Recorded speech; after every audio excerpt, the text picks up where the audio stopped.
ముద్దకి chicken తగులుతూ ఉంటే నోటికి ఎంత కమ్మగా ఉంటుందో ఈ వీడియోలోని చికెన్ కీమా పచ్చడిని ఎలా పట్టుకోవాలో ఏమేం కావాలో ఈ వీడియోలో చూసేద్దాం. వీడియోలోకి వెళ్ళిపోదాం రండి. నేను ఇక్కడ కేజీన్నర చికెన్ తీసుకుంటున్నాను. కేజీన్నర చికెన్ని శుభ్రంగా కడిగేసి ఇందులో ఒక స్పూన్ సాల్ట్ అయితే వేసుకోవాలి.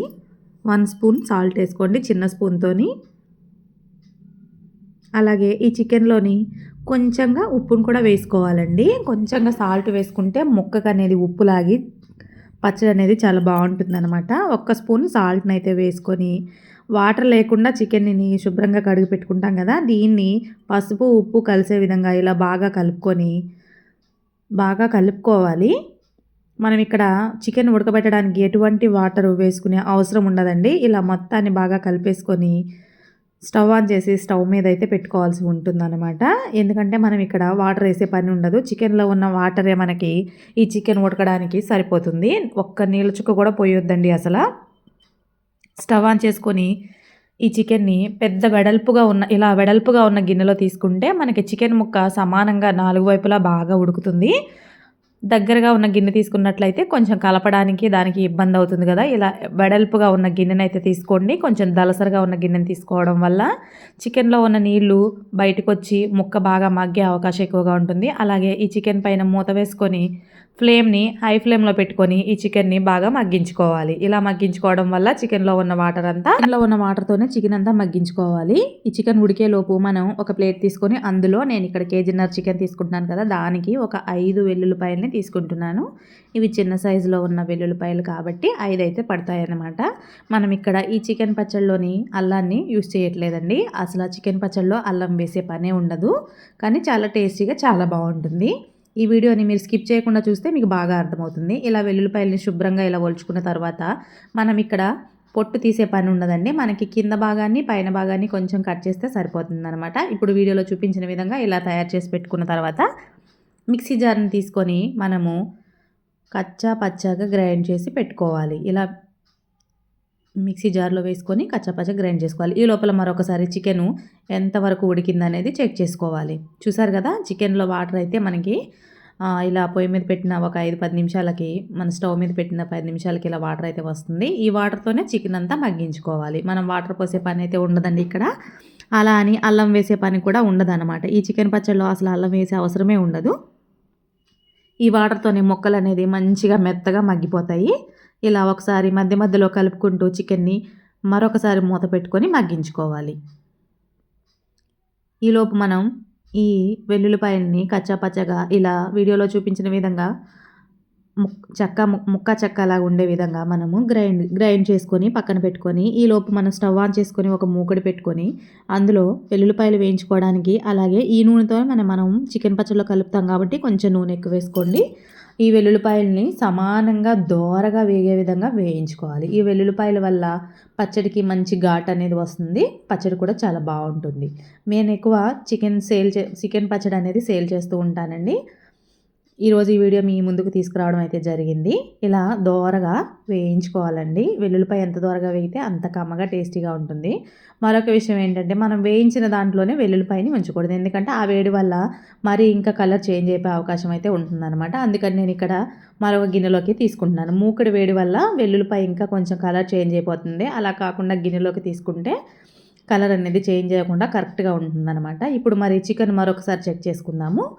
చూసారు కదా, వాటరు మనం మూత వేయడం వల్ల వాటర్ అనేది ఇంకెక్కువగా వస్తూ ఉంటుంది. ఇంకా ఒక మధ్యస్థంగా వచ్చిన తర్వాత చికెన్ మనకి కొంచెం ఉడికిన తర్వాత మూతనైతే తీసేసేసి ఉన్న వాటర్తోనే చికెన్ మగ్గే విధంగా కలుపుకుంటూ ఈ చికెన్ ముక్కల్ని 2 వైపులా బాగా కలుపుకుంటూ మగ్గించుకోవాలి. లేదంటే ఎక్కడైనా ఒక ముక్కకి నీళ్ళు తగలనట్టయితే అది మళ్ళీ ఉడకనట్టు అయిపోతుందండి. అలా కాకుండా ఇలా అన్ని విధాలా కలుపుకుంటూ మగ్గించుకోవాలి. ఇప్పుడు చూడండి, మనకి ఆ వాటర్తోనే ముక్క అనేది ఇలా ఉడికితే సరిపోతుంది. వీడియోలో చూపించిన విధంగా ఉడికితే సరిపోతుందండి. ఈ వాటర్ అనేది ఇంకిపోయే వరకు మనము స్టవ్ మీద పెట్టుకొని ఉంచుకోవాలి. ఇప్పుడు ఆ ముక్కల్ని ఇలా ఒక ప్లేట్లో కానీ, నేనైతే ఇక్కడ పళ్ళని తీసుకొని పళ్ళెంలో వేసుకుంటున్నానండి. ఇలా వేసుకొని చల్లార్చుకోవాలి. ఎందుకంటే ఇక్కడ మనం చికెన్ కీమా చేస్తున్నాం.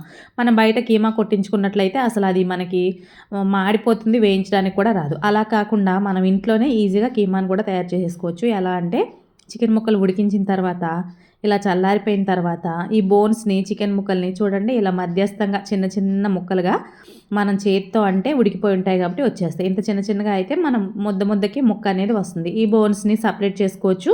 ఈ బోన్స్తో సూప్ కూడా పెట్టుకోవచ్చు కావాలి అంటే, లేదంటే మనం ఏదైనా యూస్ చేయాలంటే వేయచ్చు, లేదంటే కుక్క పిల్లలు ఏమైనా ఉంటే వాటికి వేయచ్చు. నేను మా ఇంట్లో 2 కుక్క పిల్లలు ఉన్నాయి, వాటికి వేయడానికి పక్కకైతే తీసి పెట్టేసుకున్నాను. తర్వాత కడాయి పెట్టుకొని చికెన్ వేయించుకోవడానికి నూనె అయితే పెట్టుకోవాలండి. అలాగే ఈ చికెన్ని ఇలా మంచిగా బ్రౌన్ కలర్ వచ్చే వరకు వేయించుకోవాలి. మరీ ఎక్కువ వేయించుకుంటే మనం చికెన్ నవలేటప్పుడు పళ్ళల్లో పట్టేయడం కానీ, ఎక్కువసేపు నవలడం వలన పళ్ళు నొప్పి రావడం కానీ అలా జరుగుతుంది. సమానంగా వేయించుకోవాలండి చికెన్ని. అలా అని తక్కువ వేయించుకోవడం వల్ల చికెన్లో ఫంగస్ వచ్చే అవకాశాలు ఉంటాయన్నమాట. ఇది జాగ్రత్తగా చూసి వేయించుకోవాలి. ఇలా రెండో వాయిని కూడా సేమ్గా వేయించేసేసుకోవాలి. ఇక్కడ నాకు 2 వాయిలు అయినాయని, కేజీన్నర చికెన్ తీసుకుంటే మనకి కేజీ-పావు చికెన్ అయితే వస్తుందన్నమాట. ఒక పావు కిలో బోన్స్ అనేది వెళ్ళిపోతుంది. లేదు మీరు డైరెక్ట్గా చికెను కేజీన్నర తీసుకుంటే బోన్లెస్ అలా డైరెక్ట్గా కూడా వేసుకోవచ్చు. ఇలా 2 వాయిల్ని బాగా వేయించుకోవాలండి.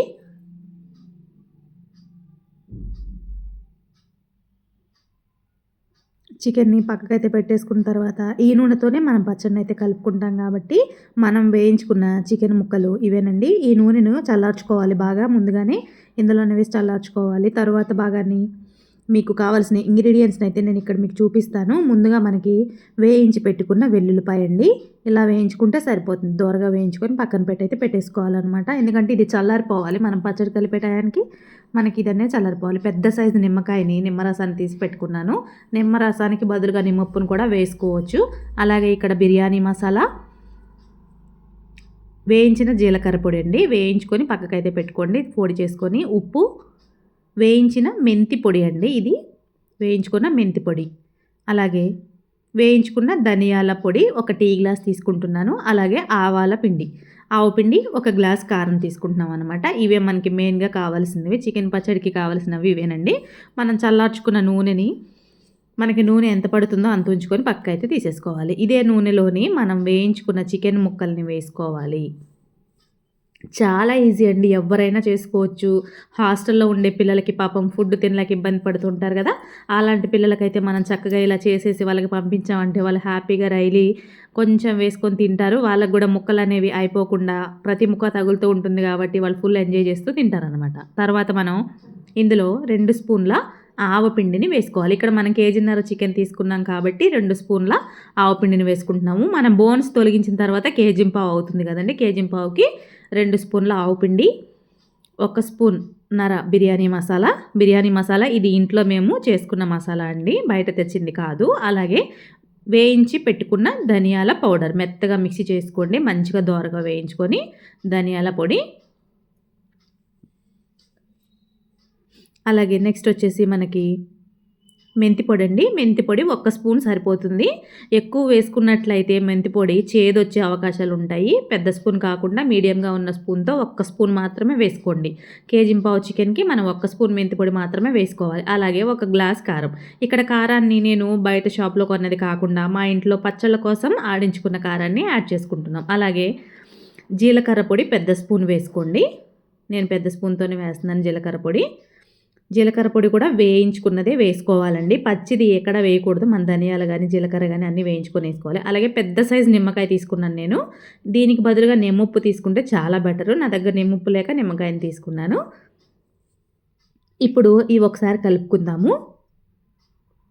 తర్వాత మనకి సాల్ట్ని కూడా యాడ్ చేసేసుకోండి. ముందుగా మనము ముక్కల్లో కొంచెం సాల్ట్ వేసుకున్నాం కదా, అందుకని చెప్పి ఇప్పుడు మనం చూసుకొని వేసుకోవాలండి. సాల్ట్ ఎక్కువైతే మళ్ళీ తీయలేం కాబట్టి కొంచెం చూసుకొని మొత్తం పచ్చడి కలిపిన తర్వాత చూసుకొని కూడా వేసుకోవచ్చు. ఇది ఒకసారి ఇలాగా నూనెలో కలుపుకున్న తర్వాత మనం వేయించి పెట్టుకున్న వెల్లుల్లిపాయ పేస్ట్ ఉంది కదండి, వెల్లుల్లిపాయ పేస్ట్ని సపరేట్గా మనం వేయించుకున్నాం కదా, దాన్ని కూడా ఒకసారి ఇది కలిపిన తర్వాత అది కూడా కలిపేసుకోవాలి. ఒకసారి కలిపిన తర్వాత మాత్రమే కలుపుకుందాము.